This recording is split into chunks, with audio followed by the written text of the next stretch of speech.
بسم اللہ الرحمن الرحیم۔ السلام علیکم۔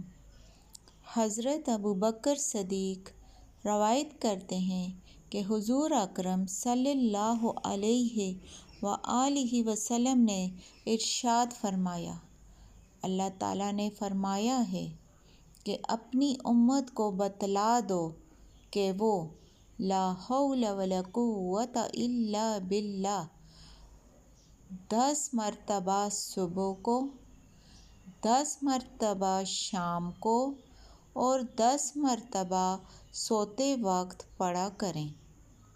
سوتے وقت پڑھنے سے وہ دنیا کی آفتوں سے محفوظ رہیں گے، شام کو پڑھنے سے شیطان کے دھوکے سے محفوظ رہیں گے اور صبح کے وقت پڑھنے سے اللہ کے غصے سے محفوظ رہیں گے۔